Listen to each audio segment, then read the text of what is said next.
So hello my dear friends, my name is Dev and this is your channel don't doubt in learning. तो आज की video में हम करेंगे हॉस्पिटल संबंधित कुछ फुल फॉर्म्स होती हैं, उनको डिस्कस करेंगे। आइए तो स्टार्ट करते हैं वीडियो को। तो सबसे पहला जो है इसमें आरएक्स यानी ट्रीटमेंट, दवाई लिखने से पहले। यानी कि कोई भी पेशेंट हमारे पास आता है तो उसको दवाई लिखने से पहले हम उसका ट्रीटमेंट लिखते हैं कि किस हिसाब से प्रोसेस चलेगा। तो आरएक्स का मीनिंग होता है ट्रीटमेंट, है ना। सेकंड पॉइंट है इसमें एच एक्स यानी कि हिस्ट्री, यानी कि मरीज की बीमारी के बारे में लिखना। यानी कि मरीज की बीमारी कैसे, यानी मरीज है हमें बताएगा कि मुझे फीवर था, बुखार था, ठीक है, हाथ पैरों में भी दर्द था। ये सब क्या हो गई उसकी हिस्ट्री, है ना। तो इसमें थर्ड है वो है डी एक्स यानी कि डायग्नोसिस, यानी कि मरीज के टेस्ट के बारे में लिखना। यानी मरीज का जो टेस्ट होगा डायग्नोसिस पता करने के लिए, उसके हम टेस्ट के बारे में लिखेंगे, जैसे WBC, है ना, RBC, इस तरह की। अगर हमें टीवी के लक्षण दिखेंगे तो हम टीवी की डायग्नोसिस टेस्ट करवाने के लिए बोलेंगे हम उसे, है ना, इस तरीके से, ताकि हमें पता चल सके कि मरीज किस कंडीशन में है, उसे क्या बीमारी है। उसके लिए हम यूज करते हैं DX। फोर्थ है इसमें QD का मतलब होता है एवरीडे, यानी दवाई को रोज लेना है। QD यानी कि दवाई को डेली लेना है हम। फिफ्थ नंबर पे है QOD यानी कि एवरी अदर डे, यानी एक दिन छोड़कर हर दिन लेना है। एक दिन छोड़कर हर दिन हम लेंगे, जिसका मीनिंग होता है QOD। ये हमें ना, ये QOD हो गया, ये RX हो गया, लिखता कौन है? डॉक्टर लिखता है, ठीक है। और डॉक्टर इन्हें एक्सप्लेन भी करता है ताकि आप समझ के मेडिसिन को ले सकें, है ना। सिक्स नंबर पे हमारा QH यानी एवरी हावर, यानी कि देखो QH मतलब एवरी हावर, यानी कि हर घंटे दवाई लेना है, ठीक है। हर घंटे दवाई को हमें टाइम टू टाइम लेना है। सेवंथ में हमारा एस यानी कि विदाउट, दवाई किसके बिना लेनी है ना।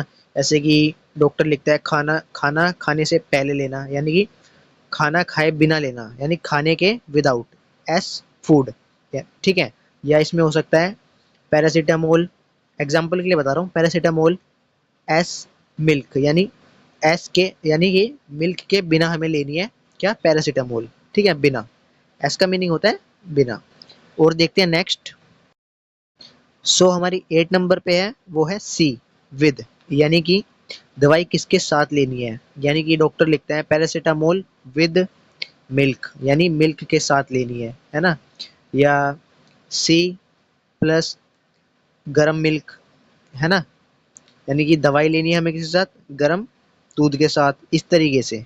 या गरम पानी, इस तरीके से सी का यूज करते हैं हम, ठीक है। 9 नंबर पे है SOS, यानी कि SOS इफ नीडेड, यानी जरूरत हो तो लेना। जैसे कि देखो मैं आपको एक हिस्ट्री से बताता हूँ। जैसे कि एक पेशेंट है, ठीक है, उसको सर्दी जुकाम खांसी सब है, लेकिन उसको ना पहले बुखार भी था लेकिन अब बुखार नहीं है। तो वो डॉक्टर के पास गया, उसने ये बताया कि मुझे पहले बुखार था लेकिन अब नहीं है। पर अगर डॉक्टर चाहे तो उसको लिख के दे सकता है कि अगर आपको अगर अभी बुखार नहीं है, बाद में हो जाए तो उसके जरूरत हो तो ले लेना पैरासीटामोल, है ना।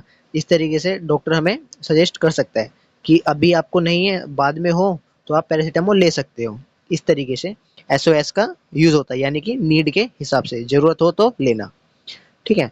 10 नंबर पे हमारा AC यानी बिफोर मील, यानी खाना खाने से पहले। यानी कि कोई बहुत सी दवाइयाँ होती हैं जो हम खाना खाने से पहले लेते हैं, है ना। उनमें से कई दवाई होती हैं जो खाना खाने से हम पहले लेते हैं, इसके लिए हम यूज करते हैं AC यानी कि बिफोर मील, ठीक है। 11 नंबर पे हमारा PC यानी आफ्टर मील, यानी खाना खाने के बाद, ठीक है। डॉक्टर आपको सजेस्ट कर देगा कि ये दवाइयाँ जो है खाना खाने से पहले लेनी है ना।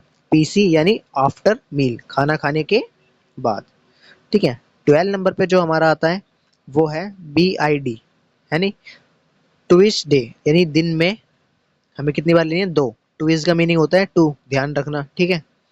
ट्विस यानी दो, दिन में दो बार हमें दवाई लेनी है। डॉक्टर आपको ऐसे सजेस्ट कर देगा, उसके आगे लिख देगा मेडिसिन करके BID, यानी ट्विस डे, दिन में दो बार लेना है। 13 नंबर पे हमारा आता है TID, यानी कि थ्री टाइम, दिन में तीन बार लेना है ना। दिन में कितनी बार? तीन बार। डॉक्टर दवाई के आगे वैसे ही लिख देगा TID, यानी दिन में तीन बार ये दवाई हमें लेनी है। 14 नंबर पे आता है वो हमारा है QID, यानी 4 टाइम। ठीक है, QID का मीनिंग होता है 4 टाइम, यानी कि दवाई दिन में 4 टाइम लेनी है हमें। 4 टाइम लेनी है मतलब लेनी है। QID का मीनिंग यही होता है, फुल फॉर्म इसकी। ठीक है, और डिस्कस करते हैं आगे। आई होप आपको समझ आ रही होगी। अगर वीडियो पसंद आ रही है तो चैनल को लाइक एंड सब्सक्राइब कर देना, ताकि ऐसी वीडियो और मिल सके। और देखते हैं आगे। सो हमारा 15 नंबर पे है, वो है OD यानी वन टाइम, यानी कि दवाई दिन में एक बार लेनी है। यदि आपके पर्चे पे डॉक्टर OD लिखता है, ठीक है, तो उसका मीनिंग होता है क्या? दवाई दिन में सिर्फ एक बार लेनी है, OD। ठीक है। 16 नंबर पे आता है हमारा TW, यानी कि 2 वीक, यानी 2 हफ्ते में एक बार। देखो है ना, 2 वीक, TW यानी कि हफ्ते में 2 बार दवाई लेनी है सिर्फ। ठीक है, आगे देखते हैं। 17 नंबर पे हमारा आता है SQ, यानी सब क्योंटेनियस। ये इंजेक्शन होते हैं, ठीक है, इसका शॉर्ट फॉर्म होता है SQ, यानी कि सब क्योंटेनियस। ये याद रखना। 18 नंबर पे आता है हमारा ID, यानी इंट्राडर्मल, यानी कि इंजेक्शन को इंट्राडर्मल परत लगानी है। यानी कि मैं बताता हूँ आपको, ये थोड़ा सा मिस्टेक हो गया शायद से इसमें। इंजेक्शन इंट्राडर्मल परत पर लगेगा, है ना, इसका मतलब ये होता है ID का मतलब। ID इसकी शॉर्ट फॉर्म है, इसकी फुल फॉर्म जो है इंट्राडर्मल डर्मल, याद रखना। ठीक है। 19 नंबर पे आता है हमारा IV, यानी इंट्रा वेनस, यानी कि इंजेक्शन जो हमारा लगेगा वो किसमें लगेगा? वेन्स में। इंट्रा यानी अंदर, है ना, वेनस मतलब हमारी वेन्स, नसें, ठीक है, उनके अंदर लगेगा, इंट्रा वेनस, IV। ठीक है। 20 नंबर पे आता है IM, यानी इंट्रा मस्कुलर। ठीक है, इंट्रा मस्कुलर यानी कि इंजेक्शन मसल्स में लगना है। कहाँ लगेगा? मसल्स में। इंट्रा यानी अंदर, मसल्स मीन्स मास, है ना, मसल्स के अंदर लगेगा। 21 नंबर पे आता है हमारा, वो है Q4H, है ना, एवरी 4 आवर, यानी कि दवाई कब लेनी है? प्रत्येक 4 घंटे में। दवाई हर 4 घंटे में पेशेंट को देनी है। इसका मीनिंग ये होता है। आई होप आपको सारी वीडियो समझ आई होगी। अगर कोई भी डाउट रह गया हो तो मुझे कमेंट में मैसेज करें, मैं उसको अच्छी तरीके से एक्सप्लेन करूँगा। ठीक है, और ऐसी और वीडियो के लिए चैनल को सब्सक्राइब और वीडियो को लाइक करना। Thanks for watching the video. Video को यहीं एंड करते हैं।